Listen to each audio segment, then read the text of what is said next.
आप लोगों ने वो वीडियो देखी 19 मिनट की।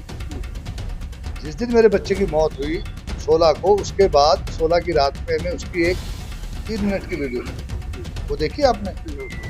देखी है? मैं आपको भी दे देता हूँ। वो 8 अक्टूबर की है। उस 3 मिनट कुछ सेकंड की वीडियो में वो कहता है पिछले साल 40 दिन बाद बोल रहा है। उस बच्चे को ये भी पता नहीं कि 40 दिन पहले मैंने बनाई थी। वो कह रहा है पिछले साल मैंने एक वीडियो बनाई थी अपने घर वालों के खिलाफ, और मैं ऐसी ऐसी बातें कह गया जो मैं दोहराना भी नहीं चाहता। मुझे अल्लाह मियाँ ने जो परिवार दिया है, अगर इसके अलावा कोई भी परिवार मुझे बर्दाश्त नहीं कर सकता, वो मुझे घर से निकाल देता। चूंकि 18 साल बहुत बच्चे के अपने दुख सहा, तकलीफ सही। वो 3 मिनट की वीडियो, उसमें सब कुछ कह गया। वो अपनी बहन की क्या तारीफ की, ये मुझे दवाई देती थी, जो हॉस्पिटल से आती, मैं समझता था मुझे जहर दे रही थी। सब चीज़ें वो जो है ना, वो बरी भी हमें कर गया मरने से। मेरा बेटा मेरा बेटा था, मेरे ऊपर गम का पहाड़ टूटा है। उससे बड़ा आप समझ सकते हो कि बेटे के खोने से बड़ा कोई गम नहीं होता। मैंने कम उम्र में मेरी माँ की मौत हुई, मेरे वालिद साहब की मौत हुई, बहुत दुख हुआ। लेकिन बेटे के दुख से बड़ा कोई दुख नहीं होता जब एक ही बेटा हो। ये पूरा पंजाब जानता है, पूरी पंजाब पुलिस जानती है, पूरा मलेरकोटला जानता है कि मेरा बेटा 2007 से गलत हाथों में पड़ गया। वेलम स्कूल में पढ़ता था, जो हिंदुस्तान का one of the best school है। वहाँ से गलत आदतें लगी उसे 2007 से। ये 18 साल का सफ़र है। हम लोग इनसे जूझते रहे। वो कभी डी एडिक्शन सेंटर में होता था, कभी बाहर होता था, कभी पुलिस की सेफ कस्टडी में रखता था। कितनी बार वो बच्चा 2008 में उस बच्चे ने मेरे ही एक करीबी दोस्त से 50,000 रुपए लिए कि अबू ने कहा है, और मनाली गया। वहां पे वो सच बोलता था इसमें ना, उस वक्त एसिड लिया। वो मुझे नहीं पता क्या एसिड होता है, नशा होता है। उससे उसका 50% तकरीबन डैमेज हो गया ब्रेन, और वो सेंसिस में रहता था।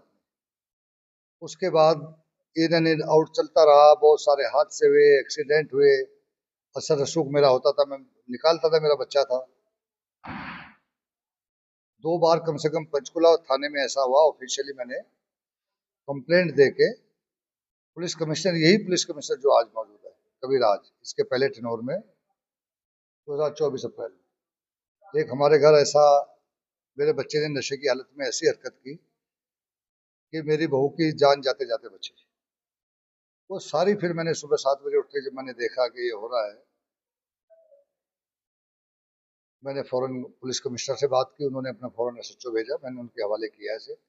फिर 1 घंटे के बाद मैंने 18 से 8 से लेके अब तक का पूरा जो उसकी हिस्ट्री थी अपने बच्चे की बताई, गुस्से में सारी लिख के दी। बेटा बेटा होता है। दोपहर तक माँ भी रो रही थी, बहन भी रो रही थी, बहू भी, बीवी भी रो रही थी।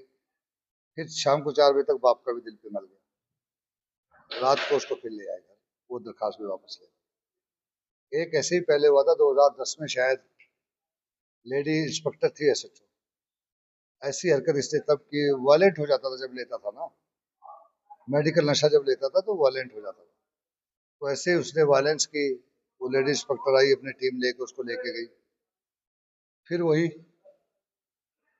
बेटा बेटा है, फिर रात को वापस ले आए। तो एक बहुत लंबी कहानी है। अब आखिर में जो हालात इतने, मेरा बेटा 2024 में अप्रैल में इसने आइस ली। ये पंजाब जो ड्रग टास्क फोर्स है, उनको भी पता है। जो मैं डीजीपी से कह के, गौरव यादव को, उनको कह के, फिर जो लोगों ने दी थी उनको भी मैं अरेस्ट कराता था, बहुत उनको ट्रैप करके। मुझे 18 साल हो गए इसी काम में लगा हूँ मैं। तो जो मेरे बेटे को देते थे ना ड्रग्स, मैं उनको अरेस्ट कराने में ही लगा रहा 18 साल। लेकिन ये जो बच्चे गलत हाथों में पड़ जाते हैं, आप उनकी एक सोर्स खत्म करो, दो और पैदा कर लेते हैं, हाथ खड़े करवा देते हैं माँ बाप। यही सिलसिला जारी रहा 2024 में। जो आइस लिया, फिर मैंने उनको भी अरेस्ट कराया। लेकिन 2 बार इसने आइस लिया, उस दिन से ये इसका दिमाग बिल्कुल, ही बिकेम साइकोटिक। जो डॉक्टर्स हैं, पढ़े लिखे लोग, साइकोटिक का मतलब समझते हैं। स्किज़ोफ्रेनिया होता है, स्किज़ोफ्रेनिया की 3 किस्में होती हैं। एक आपको वो दिखता है जो है नहीं, आपको वो सुनता है जो आवाज़ नहीं है, तीसरा आप उस पे यकीन करते हैं जो बेबुनियाद बातें हैं। अगर सारी दुनिया कहती है कि अभी दिन है, तो जो साइकोटिक पेशेंट होता है, ये साइकोटिक उसकी एक बीमारी है स्किज़ोफ्रेनिया की, वो कहेगा नहीं रात। तो हमारी बदकिस्मती है कि वो बच्चे को ये साइकोटिक हो गया 2 साल से, फिर हमने सेंटर में 2 बार भेजा, फिर 3.25 महीने एक बार रहा, फिर रहा। एक बच्चा था ड्रग सेंटर में भी, डेली उस पे बाहर से ये जो ऑनलाइन सप्लायर्स होते हैं, अमेजोन वगैरह, जो खाना वगैरह डिलीवर करते हैं घर, डेली उस पे घर जाता था, उस पे सेंटर में। ये सिलसिला चलता रहा। इसी में बच्चा बिल्कुल, उसको अपनी माँ, अकेला बेटा है, उसको अपनी बहन, उसको अपना बाप, उसको अपनी बहू, वो सब दुश्मन लगने लगे। कुछ बातें मैं टीवी पे रिपोर्ट नहीं कर सकता हूँ, और मैं जरूरत पड़ेगी अगर इन्वेस्टिगेटिंग एजेंसी मुझे कांटेक्ट करेगी, बताऊंगा। वो बच्चा इतना सेंसलेस हो गया था। इसी सेंसलेसनेस में उसने 27 अगस्त को ये वीडियो डाली। मैं मलेरकोटले में था, मेरी वाइफ और मेरी बेटी दिल्ली में थे किसी मीटिंग के सिलसिले में। मेरी बेटी ने मुझे बताया ये डाली है। मैंने कहा बेटा वो पता ही है किस हालत में है। 2 घंटे में उसने वो डिलीट कर दी। सियासत में लोग होते हैं, उसकी कीमत यही होती ऐसे सर पंजाब से हरियाणा में मुकदमा दर्ज किया गया है क्योंकि है। सुनिए जो सुनिए लोग सुनिए, लेट मी कंप्लीट। वो उसने 2 घंटे में हटा दी, लेकिन लोगों ने वो डाउनलोड कर ली, और लोग समझते थे। ये मेरे डीजीपी के नोटिस में लाया मैं। जो साइबर क्राइम है, पंजाब का साइबर क्राइम चंडीगढ़ है, कुछ लोगों ने उस वीडियो के बेस पे कुछ फेसबुक पोस्ट डाली, उनके खिलाफ मैंने केस दर्ज होने के लिए साइबर क्राइम में दिया। वो भी इन्वेस्टिगेट हो रहा है, उनको तलब किया जा रहा है। शरारती अनासर। पंचकुले में क्यों नहीं होगा? मैं रहता तो पंचकुले में हूं ना। जो मेरे बच्चे की मौत हुई है वो तो पंचकुले में हुई है ना, 16 तारीख को।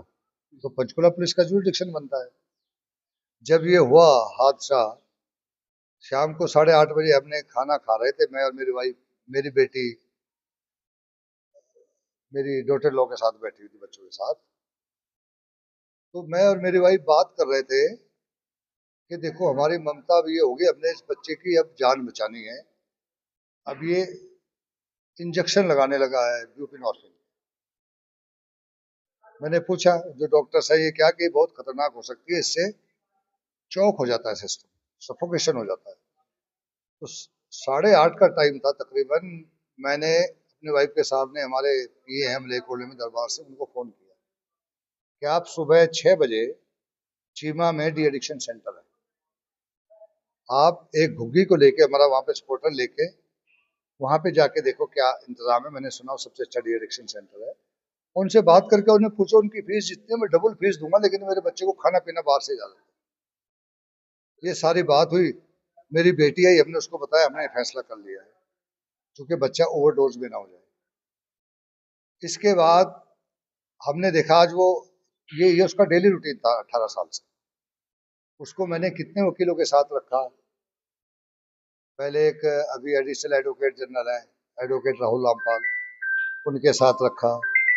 फिर वो मुझे कहने लगा 2 महीने पहले कि मुझे आपके दोस्त है दीपेंद्र पटवालिया, एडवोकेट जनरल है पंजाब के, उनके साथ रख दो। मैंने उनके साथ रख दिया।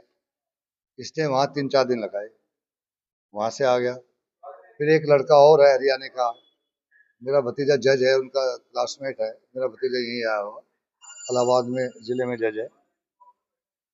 उसने उनके साथ रखा हफ्ता 10 दिन, वहाँ से चला आया। फिर किसी चौथे के साथ रखा, 2 दिन वहाँ पे गया, क्योंकि बच्चा इस हालत में नहीं था, कुछ कंसिस्टेंसी नहीं थी। उस बच्चे को एहसास था कि मैं उस स्टेज पे पहुंच गया हूँ, शायद अब मामला गड़बड़ होगा। क्योंकि तकरीबन 15-20 दिन पहले हम लोग मलेरकोटले से आ रहे थे, उसने अपनी माँ को फोन किया, वो मेरे साथ ही थी, मेरी बेटी, कि मम्मी मैं ब्यूपिनॉर्फिन बहुत ज्यादा लेने लगा हूँ, ओवरडोज ना हो जाए, मैं ड्रग डी एडिक्शन सेंटर जाना चाहता हूँ, और डी एडिक्शन सेंटर वालों को कह दो पटियाले में है।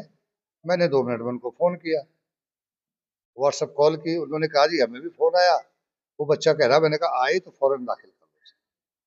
उनको पता था, पहले भी वहां रहा था, कि सारा खाना उसका बाहर से जाता था पटियाले से।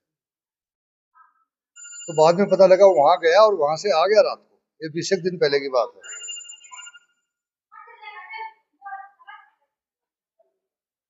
तो अब जो 16 तारीख को वो रात भर खाता पीता पीता रहता था किचन में, दिन में सोता रहता था इसी हालत में। उस दिन हमने देखा 8:30 बज गए, आज क्यों नहीं उठा अभी तक। उठता था यही 7-8 बजे उठता था, बाहर से खाना मंगा लेता था। तो मैं तो बड़ा बिल्कुल बेफिक्र हो गया, मैं अपने रूम में बैठा, इधर मेरा रूम है, इधर उसका रूम है, बीच में बालकनी है। मैं रूम में बैठा अपना कुछ काम करने लगा। मेरी बेटी और मेरी वाइफ वो दरवाजा खटखटाते रहे सामने बिल्कुल मेरे। वो 10 मिनट खटखटाया, आवाजें दी, शोर मचाया। चूंकि उससे एक दिन पहले भी ये हुआ, 15 को, 14 को हम लोग दिल्ली से वापस आए थे, मैं और मेरी बेटी। तो उसकी माँ ने बताया कि मुझे लग रहा है अभी ये बहुत ज्यादा ले रहा है, खाना भी नहीं खा रहा है। तो 15 के शाम को फिर उसकी माँ ने बाहर से धमकाया कि अगर दरवाजा नहीं खोलेगा हम दरवाजा तोड़वाएंगे, पुलिस को बुलाकर, और आपको डी एडिक्शन सेंटर भेजेंगे। फिर उसने दरवाजा थोड़ा सा खोला और कहा मैं ठीक हूँ, मैं कुछ नहीं ले रहा हूँ। नशे में तो था ही, और मैं खाना बाहर से बिरयानी मंगा रहा हूँ, ऑर्डर करता था आगे बिरयानी। ये 15 की बात है। 16 की शाम को जब दरवाजा नहीं खोला उसने, 8:30 थे, 8:35, इन्होंने पीटा। फिर मेरी बेटी दरवाजे में से निकल के बालकोनी में को होती हुई पीछे दरवाजे पे गई, वो दरवाजा खुला था, जाली का दरवाजा लगा था बट लैच नहीं। अंदर गई तो वॉज नो मोर। फिर आप देख सकते हैं उसके बाद क्या हाल हुआ होगा। रोना पीटना हुआ, फटाफट के लेके चलो भाई, हम गाड़ी में। मुझे पता था इज नो मोर, पर मेरी बेटी कह रही थी नहीं, इसका इशू से वो जो होता है सीआरपी होता है, क्या बोलते हैं, हॉस्पिटल में ले गए, you are declare about dead. अब सवाल है आप पोस्टमार्टम का। My family was oppose to it. होती है ना सब बच्चे। मेरे भाई भी यहाँ से चल दिए थे कि पोस्टमार्टम नहीं कराना, मैंने कहा मैं पोस्टमार्टम जरूर कराऊंगा। चूंकि हमारे सियासी दुश्मन है, मेरे बच्चे की कब्र खुदवा देंगे। जो वहां पे पुलिस वाले लोकल थे वो भी कह रहे थे सर कोई शिकायत तो है नहीं, आपकी बहू है, आपकी बेटी है, आपकी 4 लोग हैं परिवार में, किसी तरफ से कोई नहीं। मैंने कहा आपको ये पता नहीं इसने एक वीडियो जारी की, उस बेस पे मेरे दुश्मन फायदा उठाएंगे और उसकी कब्र खुदवा देंगे। तो मैंने पोस्टमार्टम पे जिद किया। पोस्टमार्टम की प्रिलिमिनरी रिपोर्ट आ गई है, फाइनल रिपोर्ट आनी है। फिर पहले आईओ से कहा कि आप मौके पे जाएं। आईओ यादविंदर सिंह है, पंचकुला पुलिस का है। डीसीपी कॉल्ड में है, सर मैं उनको भेज रही हूँ। उन्होंने अपना एसीपी भी भेजा, एसीपी कालका शर्मा। तो मैंने आईओ को कहा कि आप अपनी टीम ले जाके मौका भी देख लो। कहते सर जरूरत नहीं है। बात खत्म हो गई। पोस्टमार्टम हुआ, अगले दिन 11 बजे बॉडी लेके हम लोग यहाँ पे आ गए। उसके बाद इन्होंने, यही जो चौधरी शमसुद्दीन कहता है अपने आप को, मेरा पड़ोसी कहता है, 2.5 किलोमीटर दूर रहता है, कभी मेरे घर में दाखिल होने की जरूरत भी नहीं की। वो मैंने सुना रिश्तेदार भी बता रहा है। इनके पीछे ताकते कुछ और है, ये तो बहुत छोटे लोग हैं, इन्होंने ये दिया है वहां पे। मैं इसका स्वागत करता हूँ, ये बहुत जरूरी था। जो कानून है हमारा, जो हमारा क्रिमिनल लॉज है, बीएनएस है और आपकी बीएनएसएस है, उससे पहले आईपीसी सीआरपी था। अगर कोई भी शिकायती आपके पास दरखास्त लेके आए तो आप ड्यूटी बाउंड है एफआईआर दर्ज करो। आपने बाकी कदम बाद में उठाने, लेकिन हम नहीं करते। मैं भी इसी डिपार्टमेंट में रहा हूँ, क्योंकि बहुत सारी ड्यूटी आती है। हम लोग पहले करते, पहले वेरीफाई कर लें, कुछ कर लें, टाल मटोल करते हैं ताकि हमारे क्राइम फिगर ज्यादा ना जाए। लॉ कहता है आपने दर्ज करनी है, तो पंचकुला पुलिस ने बिल्कुल सही किया है, एफआईआर दर्ज की है, उसी स्टेटमेंट पे की है। एफआईआर की कॉपी किसी ने भेजी है, जो उसने लिख के दिया जो कि, तो उस पे की है। अब मेरे ऊपर बहुत बड़ा गम का पहाड़ है बेटे का, उसको कोई कम नहीं कर सकता, लेकिन मेरे अंदर बहुत ताकत है इन लोगों से लड़ने की। झूठ से लड़ने की मैं सारी दुनिया से लड़ सकता हूँ। 2022 में मेरे ऊपर इल्जाम लगा था, मैंने कहा था अपने स्पीच में, फितनों को मैं सर नहीं उठाने दूंगा, जलसे नहीं करने दूंगा। एक दिल्ली के एक पार्टी के बड़े स्पोक्समैन ने कहा, उसने कहा हिंदुओं को मैं जलसा नहीं करने दूंगा, फितनों का हिंदुओं बना दिया। मैंने तब भी ट्वीट किया था कि मेरे नेशनलिज्म पे उंगली नहीं उठा सकते आप, ये हिंदू मुसलमान मेरे साथ नहीं हो सकता। मैं राष्ट्रभक्त हूँ, मेरा परिवार राष्ट्र के लिए लड़ा हूँ, सारी उम्र लड़ता रहूंगा। वो रिपोर्ट गई, फॉरेंसिक साइंस के लिए गई, वहां से रिपोर्ट आई, आप भी सुन सकते हैं कि हिंदुओं नहीं फितनों। तो मैं तो उस वक्त की सारी चैनल्स मेरे घर थी, चूंकि इसे मेरी खुशकिस्मती कहें कि बदकिस्मती कहें, जो है ना, so called high profile figure जो होते हैं, मेरी वाइफ मिनिस्टर है, मैं डीजीपी रैंक में रहा हूँ, तो मेरे घर तो मीडिया ने आना है, तमाशा करना ही करना। तब मैंने फेस किया था, इसको तो मैं पूरे दम से फेस करूंगा, मुझे रत्ती भर भी डर नहीं है।